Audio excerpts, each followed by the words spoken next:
ఈరోజు ఈ press conference సందర్భంగా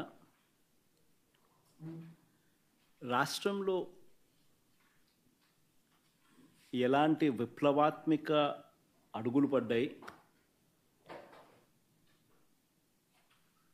ఆ విప్లవాత్మక అడుగుల నుంచి ఏ రకంగా రాష్ట్రంలో ఈరోజు అడుగులు వెనక్కి పడతా ఉన్నాయన్నది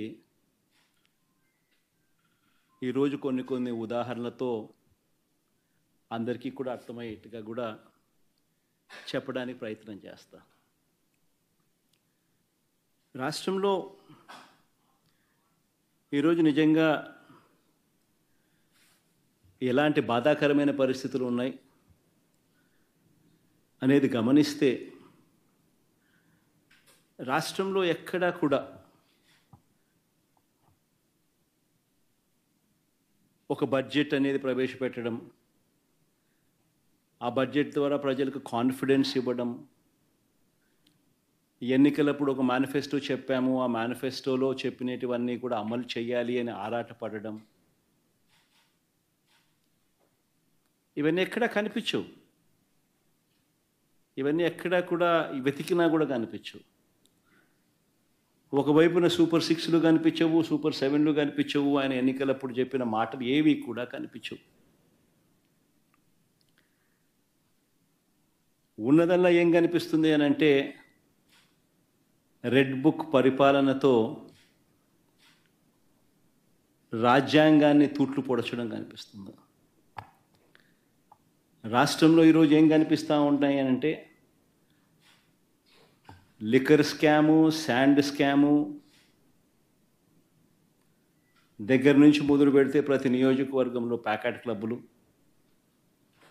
ప్రతి నియోజకవర్గంలోనూ మాఫియాలు, ఏ నియోజకవర్గంలో ఈరోజు ఏ మైనింగ్ యాక్టివిటీ చేయాలన్నా, ఏ పరిశ్రమ నడపాలన్నా ఈరోజు ఎమ్మెల్యేలకు ఇంత, చంద్రబాబుకి ఇంత అని కలెక్షన్ మెకానిజంతో ఒక మాఫియా సామ్రాజ్యం నడుస్తూ ఉంది.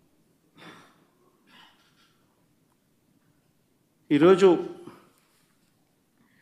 ఒకవైపున అన్ని రకాలుగా రాష్ట్రం వెనకడుగులు వేస్తూ ఉంటే, తిరోగమనంలో రాష్ట్రం ఉంటే, మరోవైపున మనం తీసుకొచ్చిన సంస్కరణలు ఈరోజు కళ్ళ ఎదుటే నీరు గారిపోతూ ఉన్న పరిస్థితులు ఈరోజు కనిపిస్తూ ఉన్నాయి. ఎప్పుడూ కూడా రాష్ట్రంలో జరగని విప్లవాత్మక మార్పులు తీసుకురాగలిగాం. ఇంతకుముందు సాధ్యమేనా ఇలాంటి మార్పులు అని అనిపించే పరిస్థితి నుంచి ఇలాంటి గొప్ప మార్పులు సాధ్యము అని చెప్పి చేసి చూపించగలిగాం. మేము తీసుకొచ్చిన ప్రతి మార్పు కూడా నా 3648 కిలోమీటర్ల పాదయాత్రలో చూసిన కష్టాలను, తెలుసుకున్న విషయాలను, వాటికి సొల్యూషన్స్ ఇచ్చే విధంగా మా ప్రభుత్వంలో ప్రతి అడుగు కూడా మేము సొల్యూషన్స్ ఇచ్చే విధంగానే అడుగులు వేశాం. ఆ సొల్యూషన్స్ ఇచ్చే క్రమంలో ప్రతి రంగంలోనూ ఒక రెవల్యూషన్ తీసుకురాగలిగాం. ఆ సొల్యూషన్స్ ఇచ్చే క్రమంలో ఇది సాధ్యం అవుతుందా అనే పరిస్థితి నుంచి సాధ్యం చేసి చూపించగలిగాం. ఎప్పుడు ఊహించని మార్పులు తీసుకురాగలిగాం.